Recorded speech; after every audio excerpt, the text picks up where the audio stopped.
Hello student, Kalyani IAS academy को online platform पर आपका स्वागत है। मैं हूं लखन दाइमा, आपको एमपीपीएससी मेंस एग्जाम के लिए सेकंड पेपर का फर्स्ट पार्ट पढ़ा रहा हूं। आज फ्रेंड मैं आपको पढ़ाने वाला हूं मीडिया के बारे में, जो आपके लिए बहुत ही महत्वपूर्ण है और इससे एमपीपीएससी मेंस एग्जाम में क्वेश्चन जरूर पूछे जाएंगे। तो चलिए इसमें शुरू करते हैं फ्रेंड। पहले आपको मैं बताता हूँ मीडिया का अर्थ। तो मीडिया का सामान्य अर्थ होता है माध्यम, ठीक है। तो मीडिया क्या है? तो मीडिया एक माध्यम होता है, अर्थात कि सूचना आदान प्रदान के वे सभी साधन जो लोगों को जानकारी देने, लोगों को जागरूक करने, लोगों को संगठित करने और जनमत बनाने तथा शक्तिशाली बनाने का कार्य करता है, उसे हम मीडिया कहते हैं, ठीक है। तो ये मीडिया का अर्थ होता है। आज हम देखते हैं फ्रेंड कि जनता की जो भी समस्या है सरकार तक कैसे पहुंचती है, तो मीडिया के माध्यम से पहुंचती है। इसके बाद फिर सरकार के द्वारा यदि कोई योजना चालू की गई है या फिर कोई कल्याणकारी कार्यक्रम शुरू किया गया है तो उसकी जानकारी भी हमें किससे प्राप्त होती है, तो उसकी जानकारी भी हमें मीडिया से ही प्राप्त होती है। इसके बाद फिर हम देखते हैं कि हमारे दोस्तों तक हम मैसेज कैसे पहुंचाते हैं, तो मीडिया के माध्यम से ही पहुंचाते हैं। हमारे परिवार वाले या हमारे कोई रिश्तेदार हैं उन तक भी हम हमारा मैसेज कैसे पहुंचाते हैं, तो मीडिया से ही पहुंचाते हैं, ठीक है। तो ये आपको इसमें ध्यान रखना फ्रेंड। अब इसके बाद में मीडिया होता कितने प्रकार का है, तो पहला हो जाता है प्रिंट मीडिया, दूसरा होता है इलेक्ट्रॉनिक मीडिया और इसके बाद फिर सोशल मीडिया। ये तीन प्रकार होते हैं, जिसमें पहला प्रकार होता है प्रिंट मीडिया। और प्रिंट मीडिया के अंतर्गत किसको किसको शामिल किया गया है, तो प्रिंट मीडिया में फ्रेंड पुस्तक को शामिल किया गया है, पत्र जो हम पहले लिखा करते थे, अब तो वर्तमान में पत्र लिखते ही नहीं है। फिर इसके बाद में समाचार पत्र या अखबार, फिर पत्रिका, ठीक है।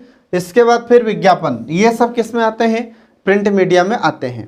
इसके बाद फिर दूसरा होता है इलेक्ट्रॉनिक मीडिया। इस इलेक्ट्रॉनिक मीडिया में दूरदर्शन, रेडियो, इसके बाद विज्ञापन और ईमेल, इसको इसमें शामिल किया जाता है इलेक्ट्रॉनिक मीडिया में। इसके अलावा इलेक्ट्रॉनिक मीडिया में ही जो न्यूज़ चैनल होते हैं तो न्यूज़ चैनल को भी इलेक्ट्रॉनिक मीडिया में शामिल किया गया है। इसके बाद फिर अगला आता है इसमें सोशल मीडिया। अब सोशल मीडिया में किसको किसको शामिल किया गया है, तो सोशल मीडिया में व्हाट्सएप को शामिल किया गया है, फेसबुक, इंस्टाग्राम, ट्विटर और यूट्यूब, ये सब सोशल मीडिया होते हैं, ठीक है। तो ये सब इसमें शामिल किया गया इनको। अब इसके बाद देखिए कि जो मीडिया होता है, तो मीडिया के कारण संपूर्ण विश्व आज एक वैश्विक गांव में परिवर्तित हो गया है। इसका अर्थ यह हुआ कि मीडिया के माध्यम से हमें विश्व की जानकारी 1 मिनट के अंदर मिल जाती है। विश्व में कहीं पर भी कोई सी भी घटना घटित होती है तो हमें 1 मिनट के अंदर पता चल जाएगी कि कहाँ पर कौन सी घटना घटित हुई है, ठीक है। तो पूरे विश्व को मीडिया ने एक सूत्र में बांध दिया है।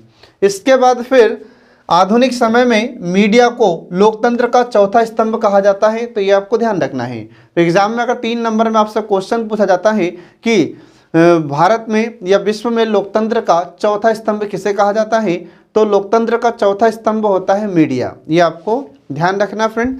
इसके बाद फिर मीडिया समाज के विभिन्न वर्गों, सत्ता के केंद्र और इसके बाद व्यक्तियों तथा संस्थाओं के मध्य एक सेतु का कार्य करता है। मतलब ये क्या करता है मीडिया, तो मीडिया समाज के विभिन्न वर्गों को, इसके बाद में हमारी सरकार मतलब सत्ता के केंद्र, व्यक्तियों तथा अन्य संस्थाओं को जोड़ने का कार्य करता है, इसलिए हम इसको मीडिया कहते हैं। अब इसके बाद देखिए आगे कि जो मीडिया होता है, ठीक है, तो कागज के निर्माण के पश्चात सूचनाओं का विस्तार वैश्विक स्तर पर तीव्र गति से होने लगा। पहले हम देखते थे कि पहले हम समाचार या हमारी खबर या कोई भी मैसेज कैसे भेजते थे, तो पहले कागज़ के माध्यम से, मतलब हम पत्र लिखा करते थे। पुराने ज़माने में भी हम देखते हैं कि जो राजा महाराजा हुआ करते थे तो वे भी अपना समाचार या अपनी खबर या मैसेज कैसे पहुंचाते थे, तो वे भी एक समाचार पत्र मतलब एक लेटर के माध्यम से, पत्र के माध्यम से अपनी खबर वहां तक पहुंचाया करते थे। फिर इसके बाद में विज्ञान का समय शुरू हो जाता है, तो विज्ञान के फिर माध्यम से हम देखते हैं कि एक से बढ़कर एक माध्यम मतलब जो मीडिया थे तो मीडिया की शुरुआत हो जाती है। तो जैसे हम देखते हैं कि इलेक्ट्रॉनिक मेल की शुरुआत हो जाती है। फिर इसके बाद टीवी के माध्यम से मतलब जो न्यूज़ चैनल होते हैं तो ये शुरू हो जाते हैं। फिर इसके बाद में व्हाट्सएप, फेसबुक, इंस्टाग्राम और तमाम ढेर सारे साधन शुरू हो जाते हैं, जिससे आज हम एक दूसरे को खबर देते हैं या मैसेज सेंड करते हैं। इसके बाद फिर विज्ञान एवं तकनीक के विकास से जनसंचार के स्वरूप में परिवर्तन होने लगा और समय के साथ साथ आधुनिक मीडिया का जन्म हुआ और जिसमें सर्वप्रथम मुद्रण या छपाई का कार्य शुरू किया गया था। फिर इसके बाद में भारतीय जनमानस को राजनीतिक व सामाजिक रूप से जागरूक करने का कार्य किया गया तथा उनमें देशभक्ति तथा आत्मविश्वास की भावना का संचार किया जाता है। फिर इसके बाद में भारत में अंग्रेजी सत्ता की समाप्ति, देश की जनता को जागरूक करने में, ब्रिटिश साम्राज्य का असली चेहरा सामने लाने में जनता के समक्ष, इसके बाद स्वतंत्रता संघर्ष में जन भागीदारी सुनिश्चित करने में मीडिया ने ही महत्वपूर्ण भूमिका निभाई थी। ठीक है, हम भारत की बात नहीं कर रहे, भारत हो चाहे विश्व में कोई सा भी देश हो, क्रांति लाने में मीडिया का महत्वपूर्ण योगदान होता है। क्यों? क्योंकि जब तक समाचार पत्र में नहीं छपेगा, जब तक न्यूज़ चैनल पर लोगों को पता नहीं चलेगा, तब तक किसी भी जानकारी या कोई सी भी जानकारी व्यक्ति तक या जनता तक पहुंच नहीं पाएगी। तो किसी भी जानकारी को जनता तक शीघ्र पहुंचाने में मीडिया की महत्वपूर्ण भूमिका होती है। ठीक है, तो ऐसे हमारे भारत में भी हम देखते हैं। तो भारत में अंग्रेजों का असली चेहरा जनता के सामने लाने में मीडिया ने महत्वपूर्ण भूमिका निभाई। भारत में स्वतंत्रता संघर्ष के दौरान, स्वतंत्रता आंदोलन के दौरान मीडिया ने महत्वपूर्ण भूमिका निभाई है। ठीक है, तो ये सब बातें आपको इसमें ध्यान रखना फ्रेंड। अब इसके बाद देखिए इसमें मीडिया की भूमिका क्या है। तो मीडिया की भूमिका ये आपसे 5 नंबर में पूछी जा सकती है और आपको इसको ध्यान रखना होगा। अब इसमें देखिए मीडिया की भूमिका, तो मीडिया राष्ट्र के अंतःकरण का रक्षक होता है तथा जनता के दिन प्रतिदिन के जीवन में महत्वपूर्ण भूमिका भी निभाता है। तो दिन प्रतिदिन जो भी घटनाएं घटित होती हैं, उन घटनाओं को जनता तक पहुंचाने में मीडिया महत्वपूर्ण भूमिका निभाता है। इसके बाद फिर सरकार को विभिन्न सामाजिक, आर्थिक और राजनीतिक लक्ष्य हासिल करने में भी सहायता करता है। तो मीडिया क्या करता है? तो मीडिया समाज की जानकारी, इसके बाद में आर्थिक जानकारी और इसके बाद में राजनीतिक जानकारी, ये सभी जनता तक पहुंचाने का कार्य करता है और सरकार तक भी पहुंचाने का कार्य करता है। इसके बाद सरकार को सामाजिक, आर्थिक और राजनीतिक लक्ष्य हासिल करने में भी मीडिया महत्वपूर्ण भूमिका निभाता है। तो ये आपको ध्यान रखना है फ्रेंड। इसके बाद फिर शहरी और ग्रामीण जन समूह को शिक्षित करने में, लोगों के बीच उत्तरदायित्व की भावना को जागरूक करने में और ज़रूरतमंदों को न्याय प्रदान करने में मीडिया महत्वपूर्ण भूमिका निभाता है या सहायता करता है। इसके बाद फिर अगला पॉइंट इसमें आता है कि राष्ट्रीय अखंडता, पर्यावरणीय रक्षा, स्वास्थ्य देखभाल और परिवार कल्याण, निरक्षरता का उन्मूलन तथा महिला, बच्चों और समाज के कमजोर वर्गों से संबंधित मुद्दों की ओर जन समूह का ध्यान आकर्षित करता है मीडिया। आज हम देखते हैं कि पर्यावरण की सुरक्षा के बारे में तमाम प्रकार की जानकारी मीडिया ही देता है। इसके बाद में परिवार कल्याण की बात हो, इसके बाद फिर या फिर पर्यावरण संरक्षा की बात हो, या फिर राष्ट्रीय अखंडता की बात हो, या और कोई भी मुद्दा हो, तो यह जनता तक पहुंचाने में मीडिया ही महत्वपूर्ण भूमिका निभाता है। इसके बाद फिर लोगों का ध्यान आकर्षण का कार्य भी, या ध्यान को आकर्षित करने का कार्य भी मीडिया ही करता है। यदि हम समाचार पत्र नहीं पढ़ेंगे तो आपको कोई सी भी जानकारी प्राप्त नहीं होगी। अगर हम जो न्यूज़ चैनल होते हैं, न्यूज़ चैनल ना देखें, समाचार पत्र ना पढ़ें, पत्रिकाएं ना पढ़ें, ठीक है, तो हमें किसी भी प्रकार की जानकारी प्राप्त नहीं होगी। और अगर हम इनको नियमित रूप से पढ़ते हैं या न्यूज़ चैनल डेली हम देखते हैं या न्यूज़ सुनते हैं, तो हमें पूरे विश्व की जानकारी पता होती है। ठीक है, इसके बाद फिर अगला है कि राष्ट्र निर्माण के प्रयासों में जनता को सक्रिय भागीदार बनाने में भी सहायता करता है। तो राष्ट्र निर्माण में महत्वपूर्ण भूमिका निभाता है मीडिया, क्योंकि पूरे राष्ट्र को जागरूक करने में महत्वपूर्ण भूमिका निभाता है मीडिया। ठीक है, तो जब हमारे भारत में स्वतंत्रता आंदोलन हुआ था या स्वतंत्रता संघर्ष के लिए जब हमने लड़ाई लड़ी थी, तो उस समय मीडिया ने भी महत्वपूर्ण भूमिका निभाई थी। इसके बाद फिर अगला देखिए इसमें कि पहले जब आधुनिक साधन नहीं थे तो केवल प्रिंट मीडिया का ही प्रयोग होता था। मतलब उस समय, पुराने समय की हम बात करें तो पुराने समय में व्हाट्सएप नहीं था, ईमेल नहीं थे, इसके बाद फिर फेसबुक, इंस्टाग्राम, ट्विटर, ये सब ऐसे सामाजिक मीडिया या सोशल मीडिया नहीं था और न ही इलेक्ट्रॉनिक मीडिया था। तो पहले फिर खबर कैसे भेजते थे? तो पहले हम प्रिंट मीडिया के माध्यम से, मतलब लेटर लिखा करते थे या फिर समाचार पत्र छपते थे, उससे हमें जानकारियाँ प्राप्त होती थी। इसके बाद फिर लोग साहित्य एवं लेखन के द्वारा अपने विचारों को प्रकट किया करते थे। जैसे भारत की आज़ादी के लिए चलाए जा रहे आंदोलनों को सफल बनाने के लिए, इससे लोगों को जोड़ने के लिए अनेक प्रकार के प्रिंट मीडिया का सहारा लेकर कई समाचार पत्र, पत्रिकाएं, इनका संपादन किया गया था और कुछ पुस्तकों का भी संपादन किया गया था। इसके बाद फिर आज का मीडिया हमारे समाज को नया आकार प्रदान करने तथा इसको मजबूत बनाने में महत्वपूर्ण भूमिका निभा रहा है। आज आप देखते हैं कि यदि हमारे भारत में कहीं पर भी कोई सी भी घटना घटित होती है तो हमें उसके बारे में तुरंत जानकारी प्राप्त होती है। तो ये हमें इलेक्ट्रॉनिक मीडिया से ही तुरंत जानकारी प्राप्त होती है।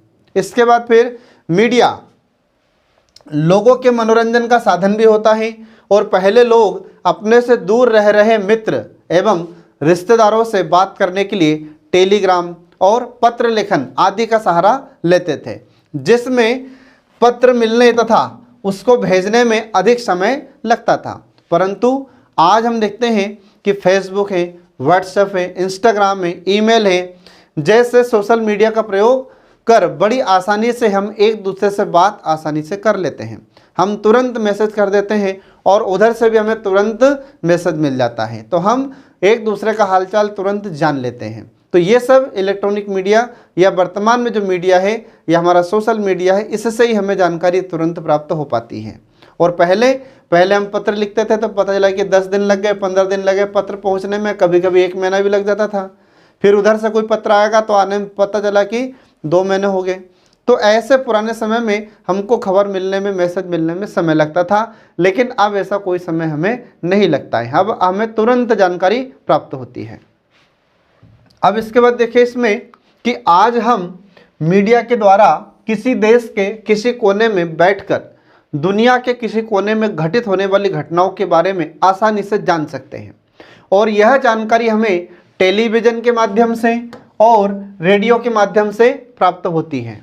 इसके बाद फिर सोशल साइट हमें हर तरह की जानकारी से अवगत कराता है।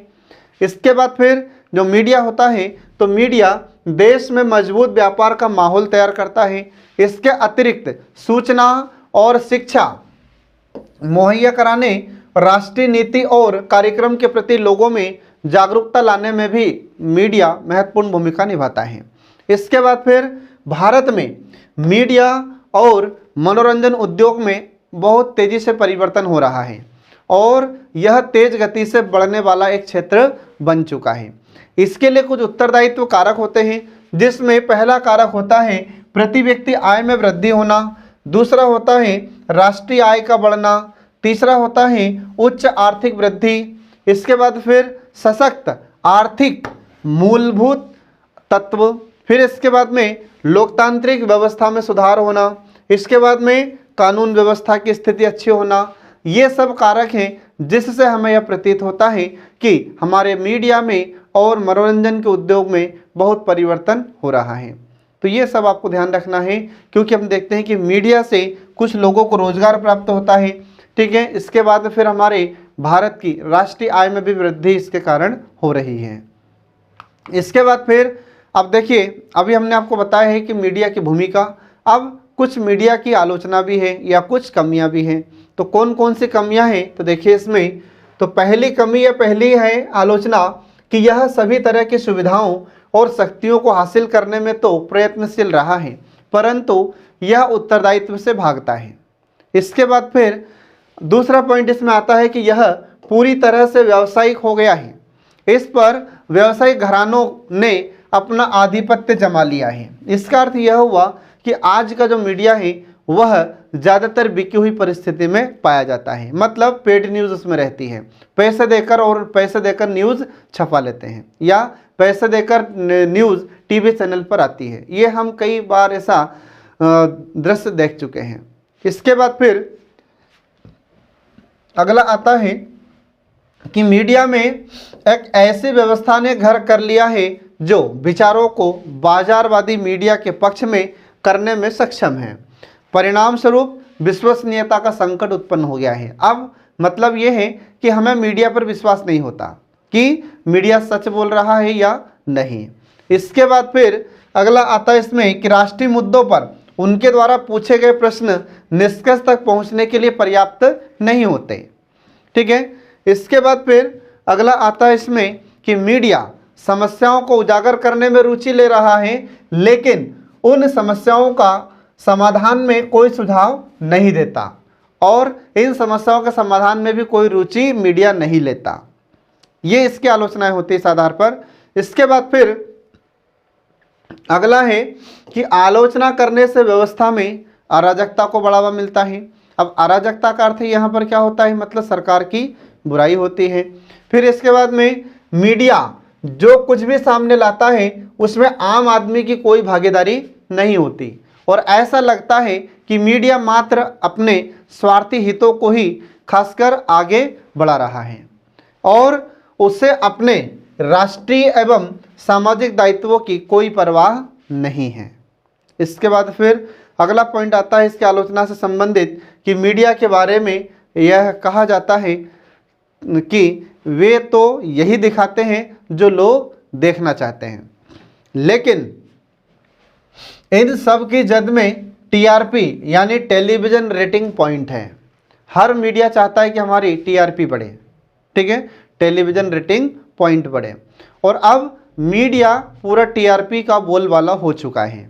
आज हम देखते हैं कि हर न्यूज़ चैनल अपने अपने टीआरपी बढ़ाने में लगा हुआ है। इसके बाद फिर खबर देने वाले चैनल प्रायः ग्लैमर तथा रियलिटी शो के चैनल में तब्दील हो चुके हैं, ठीक है, ये आपको इसमें ध्यान रखना फ्रेंड। अब इसके बाद फिर आगे देखिए, इसमें अगला आ जाता है कि अधिकारों के प्रति जागरूकता ने इसे अपने कर्तव्यों के प्रति असंवेदनशील बना दिया है। तो इसमें अपन देखते हैं जो मीडिया होता है तो अपने अधिकारों के प्रति अति जागरूकता, मतलब लोगों को तो जागरूक कर ही रहा है, लेकिन इसने अपने कर्तव्यों के प्रति असंवेदनशील बना दिया है। आ रहा समझ में? तो ये आपको ध्यान रखना है। इसके बाद फिर अगला आता है कि यह दूसरों में कमियां खोजने में ज़्यादा रुचि लेता है। मीडिया में आपने देखा होगा कई बार कि जो मीडिया के लोग हैं उसमें जो भी कार्यकर्ता है वे तुरंत कमियां खोजने लगते हैं। आ रहा समझ में? तो ये मीडिया क्या कर रहा है, तो ज़्यादा कमियां खोजने में रुचि ले रहा है और अपनी कमियों की ओर से आंखें मूंद ली इसने। मीडिया की जो कमियां हैं वो कमियां बताते नहीं हैं, लोगों में कमियां ढूंढते हैं, नेताओं की कमियां ढूंढते हैं, किसी उद्योगपति की कमियां ढूंढते हैं या फिर किसी फिल्म स्टार की कमियां ढूंढते हैं, लेकिन मीडिया की जो कमी है उसको कभी उजागर नहीं करते ये। इसके बाद फिर अतः मीडिया और समाज के बीच की कड़ी धीरे धीरे गुम हो गई है। इसके बाद फिर वर्तमान में प्रत्येक मीडिया संस्थान में ऊंचे पदों पर आसीन तथा अधिक तनख्वाह पाने वाले लोग एयर कंडीशन कमरों में बैठकर यह तय करते हैं कि जनता को क्या और कितना दिखाना है ताकि उनका अपना न कि जनता का हित सके, न कि जनता का हित सध सके। तो ये सब एयर कंडीशन में बैठकर या एयर कंडीशन कमरों में बैठकर ये लोग तय करते हैं कि जनता को क्या दिखाना है, क्या नहीं दिखाना है, जनता क्या देखना चाहती है। तो ये सब इस प्रकार से इसकी आलोचना होती है। इसके बाद फिर आलोचना का अगला पॉइंट होता है कि मीडिया के व्यावसायीकरण और बढ़ती शिक्षित बेरोजगारी ने अच्छी नीयत वाले मीडिया के लोगों को स्वार्थी तत्वों द्वारा निर्धारित राह पर चलने के लिए भी बाध्य कर रखा है, ठीक है। तो ये सब आपको ध्यान रखना फ्रेंड। तो इसकी मीडिया की आलोचना है। मीडिया की आलोचना का अगला पॉइंट इसमें आता है कि एंटरटेनमेंट चैनल संस्थापित भारतीय संस्कृति की जड़ें खोदने में लगे हुए हैं। आ रहा समझ में? मतलब जो कुछ ऐसा चैनल है जो एंटरटेनमेंट को ही फोकस करते हैं, मनोरंजन को फोकस करते हैं, इसमें हमारे भारतीय संस्कृति धीरे धीरे अब तबाह हो रही है। इसके बाद फिर वर्तमान में बुराई के खिलाफ उठाई गई किसी आवाज़ का कोई असर नहीं होता, सब बेकार चली जाती है। अब जर्नलिज्म में, जर्नलिज्म मतलब जो समाचार पत्र होते हैं, है ना, तो पत्रकारिता में गंदगी, भ्रष्टाचार और माखौल ने अपना पैर फैला रखा है। ज़्यादातर जो मीडिया वाले होते हैं इसमें भी हम देखते हैं कि कई प्रकार कभी कभी भ्रष्टाचार देखने को मिलता है, ये मजाक उड़ाते हैं, ठीक है। इस प्रकार की समस्या हमको मीडिया में भी देखने को मिलती है। इसके बाद फिर जो सभी न्यूज़ चैनल होते हैं तो सभी चैनल एक दूसरे से प्रतिस्पर्धा में लगे हुए हैं। मीडिया में जितने भी चैनल हैं सब एक दूसरे को पीछे छोड़कर आगे बढ़ना चाहते हैं और कहीं ना कहीं इसमें मीडिया का भी स्वार्थ छुपा हुआ होता है, ठीक है। तो ये सब इस आधार पर इसकी आलोचना होती है। तो 5 नंबर में आपसे क्वेश्चन पूछा जा सकता है कि मीडिया की आलोचना लिखिए, तो ये आपको आलोचना लिखना होगा। या फिर कमियां भी आपसे पूछी जा सकती है कि मीडिया की कमियां लिखिए। अगर कमियां लिखे बोले तो भी आपको ये लिखना है, अगर आलोचना आपसे पूछी जाती है तो भी आपको यही लिखना होगा। ठीक है फ्रेंड। अब इसके बाद देखिए इसमें आगे मीडिया को सशक्त बनाने के उपाय। मीडिया को सशक्त कैसे बनाएं, मीडिया को मजबूत कैसे बनाएं, इसके लिए कुछ उपाय हैं। तो इसमें पहला पॉइंट आता है कि मीडिया को चलाने के लिए धन की आवश्यकता होती है, मतलब इसे पर्याप्त धन मुहैया कराया जाना चाहिए। इसके बाद फिर दूसरा पॉइंट यह है कि मीडिया अपने टीआरपी को ध्यान में रखते हुए लोगों की पसंद को भी ध्यान में रखना चाहिए। ठीक है। तो मीडिया क्या करते हैं, मीडिया वाले क्या करते हैं, सब अपने अपने टीआरपी बढ़ाने में लगे हुए हैं। तो टीआरपी को तो बढ़ाना ठीक है, लेकिन लोग क्या देखना चाहते हैं उसको भी मीडिया के लोगों को ध्यान में रखना होगा। इसके बाद फिर सदा जन कल्याण और समाज के स्वरूप को ध्यान में रखकर कार्य किया जाना चाहिए। मीडिया जब भी कोई काम करे तो उसमें समाज के कल्याण से संबंधित कार्य हो, समाज के स्वरूप को ध्यान में रखकर कार्य करे। इसके बाद फिर जिन पवित्र उद्देश्यों की पूर्ति के लिए मीडिया है उनके अनुरूप ही अपने अस्तित्व को बनाए रखने का प्रयास इन्हें करना चाहिए। कई बार क्या होता है कि मीडिया से स्वार्थ के लिए ही कार्य करता है। ठीक है। कई बार मीडिया अपने खुद की टीआरपी बढ़ाने में लगे रहते हैं, लेकिन ऐसा उन्हें नहीं करना चाहिए। ठीक है। इसके बाद फिर अगला आता है मीडिया खुद सारी परिस्थितियों और अपने वर्तमान स्वरूप का निष्पक्ष विवेचन करें और आत्ममंथन और तत्पश्चात आत्मनियमन पर गहनता से विचार करें ताकि पूरी व्यवस्था को सीधी राह पर चलाया जा सके।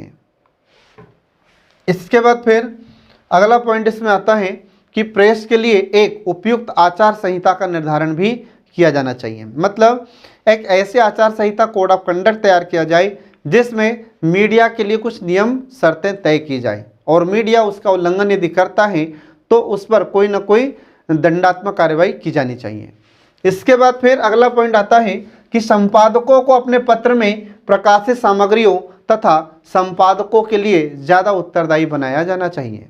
इसके बाद फिर अगला पॉइंट आता है इसमें कि पत्र पत्रिकाओं के पंजीयन की प्रक्रिया में बदलाव लाना चाहिए तथा उपयुक्त पृष्ठभूमि वाले व्यक्तियों को ही समाचार पत्रों तथा पत्रिकाओं के प्रकाशन का अधिकार देना चाहिए। फिर इसके बाद में अगला पॉइंट आता है कि भारत की प्रेस परिषद को संवैधानिक निकाय का दर्जा दिया जाना चाहिए तथा उसे अर्ध न्यायिक शक्तियों से भी संपन्न किया जाना चाहिए। आ रहा समझ में? तो जो प्रेस परिषद होती है इसको संवैधानिक बना दिया जाना चाहिए या इसको संवैधानिक दर्जा दिया जाना चाहिए ताकि ये जितने भी मीडिया होते हैं इन मीडिया पर, मीडिया कर्मियों पर नियंत्रण कर सके और इसे अर्ध न्यायिक शक्तियों से जब इसे संपन्न किया जाएगा तो यह कठोर कार्रवाई भी करने में सक्षम होगी यह परिषद। ये सुझाव है। अगला पॉइंट है इसमें कि आज भारत को साहसी मीडिया कर्मियों की आवश्यकता है ताकि भ्रष्ट और शक्ति संपन्न लोग गलत राहों पर चलने से डरे। आज हम देख रहे हैं कि हमारे भारत में मीडिया बिका हुआ है, मतलब सभी तो नहीं कह सकते लेकिन कुछ मीडिया कर्मी या कुछ न्यूज़ चैनल ऐसे होते हैं जो बिके हुए रहते हैं, पैसे लेते हैं और न्यूज़ दिखाते हैं। ठीक है। अपन सभी चैनल की बात नहीं कर रहे हैं, कुछ मीडिया चैनल हैं जो ऐसा कार्य करते हैं। ठीक है। तो वर्तमान में कैसे मीडिया कर्मियों की आवश्यकता है, तो साहसी मीडिया कर्मियों की आवश्यकता है। ठीक है। जो भ्रष्ट लोग इनसे डरें, इसके बाद फिर जो शक्ति संपन्न लोग हैं वो इनसे डरें, गलत कार्य करने से डरें, जो अपराधी हैं अपराधी डरें, फिर इसके बाद में जो भ्रष्टाचारी है भ्रष्टाचार करने से डरें, चोर चोरी करने से डरें। ठीक है। तो ऐसे निर्भीक मीडिया कर्मियों की आवश्यकता है वर्तमान में। इसके बाद फिर अगला आता है कि प्रेस से संबद्ध लोगों को इस बात से अवगत करा दिया जाना चाहिए कि संविधान के अनुच्छेद 19 के खंड 2 के तहत युक्त निबंधनों के तहत आते हैं। आ रहा समझ में? इसके बाद फिर अगला आता है कि इसमें मीडिया अपने स्वार्थ की रोटियां न सेकें तथा अपने लिए शक्ति संचयन और धन बटोरने में न रहें। कई बार देखा जाता है कि जो भी मीडिया कर्मी होते हैं वो अपने स्वार्थ के लिए ही कार्य करते हैं, ऐसा नहीं करना चाहिए।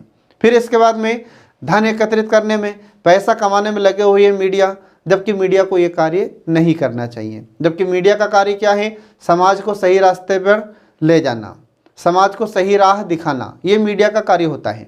इसके बाद फिर अगला आता है इसमें कि प्रजातंत्र में शक्ति का स्रोत जनता होती है और मीडिया को चाहिए कि वह आम आदमी की स्थिति को सशक्त बनाने में हमेशा प्रयास करता रहे। ठीक है। इसके बाद फिर अगला पॉइंट इसमें आता है कि धैर्य धारण कर त्याग एवं योग्यता के सहारे अपने स्वार्थों से ऊपर उठना होगा। इसके बाद फिर अगला पॉइंट आता है इसमें कि स्थितियों और परिस्थितियों के वास्तविक रूप को भी पहचानना होगा। फिर इसके बाद में अगला पॉइंट इसमें आता है कि आम लोगों के सामाजिक कल्याण एवं राष्ट्रीय उत्थान की भावना पर आधारित नीयत अच्छी रखनी होगी। ठीक है, ये सब आपको ध्यान रखना फ्रेंड। तो एग्जाम में अगर आपसे क्वेश्चन पूछा जाता है कि मीडिया को सशक्त कैसे बनाया जाए, इसके लिए अपने विचार प्रस्तुत कीजिए, तो 5 नंबर में यह क्वेश्चन आपसे पूछा जा सकता है। अब इसके बाद देखिए प्रेस की स्वतंत्रता। अब प्रेस की स्वतंत्रता से तात्पर्य क्या है? तो इसमें देखिए कि विभिन्न इलेक्ट्रॉनिक माध्यमों सहित परंपरागत रूप से प्रकाशित अखबारों की प्रदत्त अभिव्यक्ति की स्वतंत्रता को ही हम प्रेस की स्वतंत्रता कहते हैं। इसका अर्थ यह हुआ कि जो अपने प्रिंट मीडिया है, मतलब समाचार पत्र हैं, यह स्वतंत्र होकर समाचार को या फिर जो भी खबर होती है उसको छाप सकें, या फिर जो इलेक्ट्रॉनिक मीडिया होता है मतलब न्यूज़ चैनल होता है, तो न्यूज़ चैनल स्वतंत्रता पूर्वक अपने विचारों को अभिव्यक्त कर सके। इसे हम प्रेस की स्वतंत्रता कहते हैं। इसके बाद फिर भारतीय संविधान के अनुच्छेद 19 के खंड 1 का खंड क, ठीक है, तो इसमें स्पष्ट रूप से प्रेस की स्वतंत्रता का वर्णन तो नहीं किया गया है। ठीक है, जैसा कि यूएसए में लिखित है, अमेरिका में हम देखते हैं संयुक्त राज्य अमेरिका में स्पष्ट रूप से लिखा हुआ है, लेकिन हमारे भारतीय संविधान में स्पष्ट रूप से यह नहीं लिखा है। ठीक है, लेकिन प्रेस की स्वतंत्रता वाक अभिव्यक्ति की स्वतंत्रता में ही निहित है। तो इसमें आपको ध्यान रखना है कि हमारे भारतीय संविधान में स्पष्ट रूप से प्रेस की स्वतंत्रता का वर्णन नहीं है। ठीक है, लेकिन अनुच्छेद 19 का खंड 1 का उपखंड क में वाक एवं स्वतंत्रता या वाक अभिव्यक्ति की स्वतंत्रता का वर्णन किया गया है। ठीक है, परंतु अमेरिका, संयुक्त राज्य अमेरिका ऐसा देश है जिसमें स्पष्ट रूप से प्रेस की स्वतंत्रता का वर्णन किया गया है। इसके बाद फिर न्यायालयों का यह कर्तव्य है कि वह देखें कि प्रेस की स्वतंत्रता कायम रहे और उन सभी विधियों और प्रशासनिक आदेशों को रद्द कर दें जो प्रेस की स्वतंत्रता में हस्तक्षेप करते हों, क्योंकि यह संवैधानिक आदेश के विरुद्ध है। इंडियन एक्सप्रेस न्यूज़पेपर बनाम भारत संघ 1985 तथा हरि विजय सिंह 1997 में यह निर्णय दिया जाता है। ये आपको ध्यान रखना होगा फ्रेंड। इसके बाद फिर अगला देखिए प्रेस की स्वतंत्रता से संबंधित पॉइंट कि प्रिंटर्स मतलब मैसूर, तो प्रिंटर्स लिमिटेड बनाम सहायक वाणिज्यकर पदाधिकारी 1998 का मामला था। तो इस मामले में उच्चतम न्यायालय ने मतलब सर्वोच्च न्यायालय ने यह डिसीजन दिया, यह निर्णय दिया कि देश में किसी समाचार पत्र की बिक्री पर बिक्री कर नहीं लिया जा सकता। यह सुप्रीम कोर्ट ने डिसीजन दिया था। इसके बाद फिर न्यायालय ने यह स्पष्ट किया कि इसका तात्पर्य यह नहीं है कि प्रेस करारोपण या औद्योगिक संबंधों से संबंधित विधियों या राज्य द्वारा उनके कर्मचारियों की सेवाओं से विनियमन से मुक्त है। इसमें भी सुप्रीम कोर्ट ने डिसीजन दिया था। फिर इसके बाद में समाचार पत्र में कितने पन्ने होंगे इस पर कोई विधि लागू नहीं होगी। ठीक है, और यह कब निर्णय दिया जाता है? तो यह निर्णय दिया गया था बिन्नेट कोलमैन एंड कंपनी बनाम भारत संघ 1973 का मामला आया था, तो उस समय यह निर्णय माननीय सुप्रीम कोर्ट के द्वारा दिया गया था। ठीक है, तो समाचार पत्र में कितने पन्ने होंगे इस पर कोई प्रतिबंध नहीं होगा, ये स्पष्ट कर दिया गया है।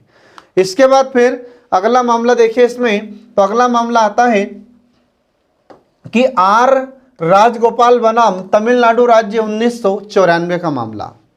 तो इस मामले में ऐतिहासिक निर्णय में उच्चतम न्यायालय ने या सर्वोच्च न्यायालय ने कहा कि सरकार को विधि में ऐसा कोई अधिकार नहीं है या अधिकार नहीं दिया गया है कि वह अपने पदाधिकारियों के विरुद्ध निंदात्मक शब्द को प्रकाशित करने से पूर्व ही रोक लगाए।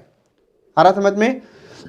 तो 1994 में सुप्रीम कोर्ट ने, सर्वोच्च न्यायालय ने यह निर्णय दिया कि सरकार को ऐसा कोई अधिकार प्राप्त नहीं है कि अपने पदाधिकारियों के विरुद्ध, मतलब कि सरकार अपने पदाधिकारियों के बचाव में जो समाचार पत्र होता है उसमें उनकी निंदा की जाती है, ऐसे शब्दों को छपाने से रोके। सरकार को ऐसा कोई अधिकार प्राप्त नहीं है। तो मीडिया स्वतंत्र होकर प्रशासनिक अधिकारियों के संबंध में समाचार छाप सकता है, खबर छाप सकता है। अगर किसी अधिकारी के द्वारा गलत कार्य किया गया है तो उसकी निंदा से संबंधित या उसके द्वारा गलत कार्य किए गए हैं उनको समाचार पत्र, मतलब हमारा प्रिंट मीडिया, स्वतंत्रता पूर्वक छाप सकता है।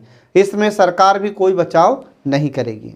ये सुप्रीम कोर्ट ने कहा है 1994 में। इसके बाद फिर प्रेस के लिए यह उचित होगा कि वह साबित कर दे कि उन कृत्यों का युक्तियुक्त परीक्षण करने के बाद भी या बाद ही उसे प्रकाशित किया है। प्रेस के लिए यह जरूरी नहीं है कि वह साबित करे कि जो उसने प्रकाशित किया है वह सत्य था। तो सुप्रीम कोर्ट ने यह भी कहा है कि किसी भी प्रेस को बाध्य नहीं किया जाएगा कि उसने जो भी खबर छापी है उसको साबित करें या उसको प्रमाण के लिए साबित करना होगा या उसकी सत्यता के लिए उसे साबित करना होगा। ठीक है, तो जो भी खबर छापी है उसके लिए प्रमाण देने की कोई आवश्यकता इसको नहीं है या उसको साबित करने की कोई आवश्यकता नहीं है। यह भी इन्हें अधिकार दिया गया है मीडिया को। ठीक है, इस प्रकार प्रेस की स्वतंत्रता वाक स्वतंत्रता में अप्रत्यक्ष रूप से निहित है। तो वाक स्वतंत्र और अभिव्यक्ति की स्वतंत्रता में ही प्रेस की स्वतंत्रता निहित है, ये आपको ध्यान रखना होगा। और यह नागरिक की वाक स्वतंत्रता तथा अभिव्यक्ति की स्वतंत्रता से ऊपर नहीं है। और यह भी संविधान के अनुच्छेद 19 के खंड 2 के द्वारा नियंत्रणों से बंधा हुआ है। तो ये आपको ध्यान रखना फ्रेंड। तो ये प्रेस की स्वतंत्रता से संबंधित कुछ पॉइंट हमने आपको बताए हैं। तो एमपीपीएससी मेंस एग्जाम में आपसे क्वेश्चन पूछा जा सकता है कि प्रेस की स्वतंत्रता पर लेख लिखिए। तो 5 नंबर में अगर आपसे क्वेश्चन पूछा जा रहा है तो जो हमने आपको अभी बताया है ये सब आपको लिखना होगा। ठीक है, अब इसके बाद देखिए इसमें मीडिया और लोकतंत्र। अब मीडिया और लोकतंत्र इन दोनों का संबंध किस प्रकार का है? तो देखिए इसमें इससे संबंधित पहला पॉइंट कि जन समूह के लिए रिपोर्टिंग और जनसंचार के मुद्दे मीडिया को दर्शाते हैं, जिसमें ब्रॉडकास्टिंग मतलब प्रसारण, इसके बाद में प्रिंट मीडिया मतलब समाचार पत्र, इलेक्ट्रॉनिक मीडिया मतलब हमारे न्यूज़ चैनल और मल्टीमीडिया। ठीक है, ये सभी इसमें शामिल होते हैं। इसके बाद फिर तकनीकी विकास के परिणाम स्वरूप तीव्र सूचना, ज़्यादा सूचना और विभिन्न स्तरों में सूचना एवं कम लागत पर सूचना उपलब्ध कराना यह संभव हो पाया है। इसके कारण आम आदमी को भी सूचना जल्द से जल्द प्राप्त होती है। आज हम देखते हैं कि लगभग प्रत्येक भारतीय के पास मोबाइल है, एंड्रॉयड मोबाइल होता है। तो इस एंड्रॉयड मोबाइल पर हम देखते हैं कि जानकारी तुरंत प्राप्त होती है, व्हाट्सएप पर तुरंत जानकारी प्राप्त होती है, फेसबुक पर तुरंत जानकारी प्राप्त होती है, इंस्टाग्राम पर, ट्विटर पर, इन सभी पर तुरंत व्यक्ति को जानकारी प्राप्त होती है। इसके बाद फिर तकनीकी विकास के परिणाम स्वरूप तीव्र सूचना प्राप्त होती है। इसके बाद फिर कम लागत पर सूचना प्राप्त होती है, शीघ्रता से प्राप्त होती है। ठीक है, इसके बाद फिर जैसे जैसे संचार के माध्यमों का विस्तार हुआ है वैसे वैसे सरकार एवं प्रशासन में नजदीकियां भी बढ़ी हैं। ठीक है, इसके बाद फिर लोक नीतियों एवं कार्यक्रमों को समाज तक पहुंचाने और उसको प्रभावी बनाने में मीडिया एक महत्वपूर्ण भूमिका निभाता है। इसके बाद फिर अगला आता है इसमें कि कानून व्यवस्था, रक्षा, ये राष्ट्रीय सुरक्षा जैसे विभिन्न मुद्दों में भी मीडिया का महत्वपूर्ण योगदान होता है या मीडिया महत्वपूर्ण भूमिका इसमें निभाता है। तो आज हम देखते हैं कि हमारे भारत में सरकार के द्वारा जो भी नीतियां शुरू की जाती है या फिर कोई भी कार्यक्रम शुरू किया जाता है उनको जनता तक पहुंचाने में मीडिया महत्वपूर्ण भूमिका निभा रहा है। अगर सरकार के द्वारा कोई भी योजना या कार्यक्रम शुरू किया गया है तो तुरंत यह जनता तक पहुंचा देता है। आज हम देखते हैं कि यदि सरकार कोई निर्णय लेती है तो तुरंत लोगों तक मैसेज पहुंच जाता है। कैसे? आज हम देखते हैं कि जितने भी समाचार पत्र होते हैं तो समाचार पत्र का भी अपना अपना ऐप होता है आजकल। जैसे दैनिक भास्कर है तो दैनिक भास्कर समाचार पत्र तो है ही, साथ साथ दैनिक भास्कर का एक ऐप भी होता है। तो जो भी सरकार डिसीजन लेती है या जो भी घटनाएं घटित होती है तो उस ऐप के माध्यम से तुरंत व्यक्ति को सूचना प्राप्त होती है। इसके बाद फिर अगला पॉइंट इसमें आता है कि भारत में प्रेस की स्वतंत्रता, भाषण और अभिव्यक्ति के अधिकार अनुच्छेद 19 के खंड 1 का उपखंड क में निहित होता है। ठीक है, ये आपको ध्यान रखना है कि भाषण की स्वतंत्रता, अभिव्यक्ति की स्वतंत्रता, ये सब किसमें है? तो भारतीय संविधान का अनुच्छेद 19 का खंड 1 का उपखंड क इसमें वर्णित है।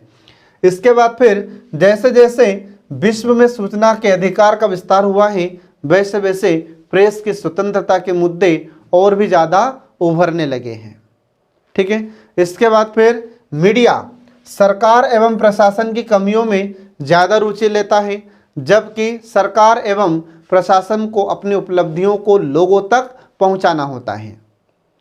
इसके बाद फिर आज जिस तरह से सरकार का कार्यक्षेत्र बढ़ा है, मीडिया प्रबंधन प्रशासनिक प्रक्रिया से ज़्यादा जुड़ता जा रहा है। ठीक है, इसके बाद फिर दूसरे प्रशासनिक सुधार आयोग ने भी कहा है कि मौजूदा समय में राजनीतिक दलों, मीडिया एवं नागरिक समूहों की भूमिका महत्वपूर्ण हो गई है। आज हम देखते हैं कि हमारे भारत में लोकतंत्र को स्थापित करने में महत्वपूर्ण भूमिका मीडिया ही निभा रहा है। ठीक है, इसलिए लोकतंत्र का चौथा स्तंभ इसको कहा जा रहा है, किसे? मीडिया को। तो ये आपको इसमें ध्यान रखना होगा फ्रेंड। इसके बाद फिर अगला देखिए इसमें कि एक समिति गठित होती है और उस समिति का नाम था अय्यर समिति। ठीक है, तो इसके अध्यक्ष था वैद्यनाथन अय्यर। तो वैद्यनाथन अय्यर समिति ने कहा था कि मीडिया जनमत को प्रभावित करता है और जनमत से सरकार एवं राजनीतिक व्यवस्था प्रभावित होती है। ये वैद्यनाथन अय्यर समिति ने कहा था, जो आपको इसका स्टेटमेंट ध्यान रखना है। इसके बाद फिर अगला पॉइंट इसमें आता है कि पारदर्शिता और जन भागीदारी से भ्रष्टाचार पर अंकुश लगता है। पारदर्शिता का अर्थ क्या होता है? पारदर्शिता का अर्थ होता है कि सरकार जो भी कार्य करे वह जनता को स्पष्ट दिखे। मतलब इसको हम शॉर्ट फॉर्म में याद रख सकते हैं, जानकारी का खुलापन। तो सरकार जो भी कार्य करे उसकी जानकारी जनता को स्पष्ट रूप से प्राप्त हो, तो इसमें भी मीडिया महत्वपूर्ण भूमिका निभाता है। इसके बाद जब जनता की भागीदारी होगी तो धीरे धीरे भ्रष्टाचार पर भी नियंत्रण होगा। इसके बाद एक और प्रेस की स्वतंत्रता महत्वपूर्ण मुद्दा है, लेकिन दूसरी ओर यह भी ध्यान में रखना जरूरी है कि इसका दुरुपयोग ना हो। तो एक तरफ तो प्रेस की स्वतंत्रता है, परंतु दूसरी तरफ इस प्रेस की स्वतंत्रता का दुरुपयोग न हो। मीडिया इस अधिकार का, इस स्वतंत्रता का दुरुपयोग न करे, अपने अधिकार क्षेत्र में रहकर अपनी स्वतंत्रता का उपयोग करे। इसके बाद फिर पत्रकारिता से एक और जहां भ्रष्टाचार पर अंकुश लगाने में सहायता मिली है, तो वहीं दूसरी ओर इसके दुरुपयोग भी हो रहे हैं और लोगों की जो गोपनीयता होती है, तो लोगों की गोपनीयता के अधिकार का भी हनन हो रहा है। इसके बाद भारत में प्रेस काउंसिल के द्वारा पत्रकारों के लिए आचार संहिता बनाई गई है, लेकिन यह इलेक्ट्रॉनिक मीडिया पर लागू नहीं होती है। जो प्रेस काउंसिल है, तो प्रेस काउंसिल ने पत्रकारों के लिए कोड ऑफ कंडक्ट तैयार किया है या आचार संहिता बनाई है। उसका उल्लंघन समाचार पत्रकार नहीं कर सकते, जो पत्रकार होते हैं वो इसका उल्लंघन नहीं कर सकते, परंतु जो इलेक्ट्रॉनिक मीडिया है तो इलेक्ट्रॉनिक मीडिया पर ऐसा कोई प्रतिबंध नहीं होता। इलेक्ट्रॉनिक मीडिया पर यह कोड ऑफ कंडक्ट या यह आचार संहिता लागू नहीं होती। ठीक है, तो ये आपको ध्यान रखना है। इसके बाद फिर अगला आता है कि मीडिया के माध्यम से सरकार और प्रशासन के कार्यों में वह अवलोकन बढ़ा है। तो इसमें हम देखते हैं कि सरकार और प्रशासन के बीच कार्यों में अवलोकन बढ़ा है, मतलब प्रशासन और सरकार अब दोनों साथ साथ मिलकर कार्य कर रहे हैं। मतलब हमारे जो नेता वर्ग हैं और हमारा अधिकारी वर्ग है आप दोनों ही साथ साथ मिलकर कार्य करते हैं। फिर इसके बाद में मीडिया के माध्यम से सरकार की कमियां ज़्यादा स्पष्ट होती हैं, सरकार में क्या कमी है, कौन सा नेता ठीक से कार्य नहीं कर पा रहा है, इसके बाद में किस नेता के द्वारा कितना भ्रष्टाचार किया गया है, ये तमाम जानकारियाँ हमें मीडिया से प्राप्त होती है। प्रशासन में जो अधिकारी कार्य कर रहे हैं तो अधिकारियों के द्वारा ठीक से कार्य किया जा रहा है या नहीं, यह भी जानकारी हमको मीडिया से प्राप्त होती है। इसके बाद फिर सरकारी अधिकारी अपने समय पर कार्य करने ऑफिस में आते हैं या नहीं आते हैं, अपने कर्तव्य के प्रति लापरवाह तो नहीं है, ये तमाम जानकारियाँ व्यक्ति को, जनता को या नागरिकों को मीडिया से प्राप्त हो रही है। फिर जो प्रशासनिक अधिकारी होते हैं तो ये भी मीडिया से बचने के लिए अपना काम ईमानदारी से अब कर रहे हैं। ठीक है, इसके बाद फिर अगला आता है कि दूसरे प्रशासनिक सुधार आयोग ने अपनी चौथी रिपोर्ट में इलेक्ट्रॉनिक मीडिया के स्वनियमन के तंत्र को विकसित करने का सुझाव दिया था। तो जो दूसरा प्रशासनिक सुधार आयोग था, इसने कहा था अपनी रिपोर्ट में जो इलेक्ट्रॉनिक मीडिया है इसको विकसित करने की और हमें ज़रूरत है, तो इससे संबंधित भी इसने सुझाव दिए थे। इसके बाद फिर आपराधिक न्याय व्यवस्था के संदर्भ में कुछ मुद्दे ध्यान में रखना जरूरी है कि एक और मीडिया के माध्यम से उचित समाज तक पहुँचे लेकिन दूसरी ओर असुरक्षा उत्पन्न न हो। इसके बाद फिर अगला आता है इसमें कि कानून व्यवस्था पर नकारात्मक असर न पड़े और सही समय पर स्पष्ट और उचित मात्रा में सूचना दी जानी चाहिए ताकि अफवाहों की संभावना न हो। कई बार क्या होता है कि अफवाह फैलती है जिससे लोग भयभीत होते हैं या लोग भ्रमित होते हैं। ठीक है, तो ऐसे अफवाहों से बचना चाहिए और सूचना को गलत रूप से पेश नहीं करना चाहिए। इसके बाद फिर अगला पॉइंट आता है कि इसमें चुनावी प्रक्रिया के समय भी मीडिया का उचित प्रबंधन एक महत्वपूर्ण मुद्दा होता है।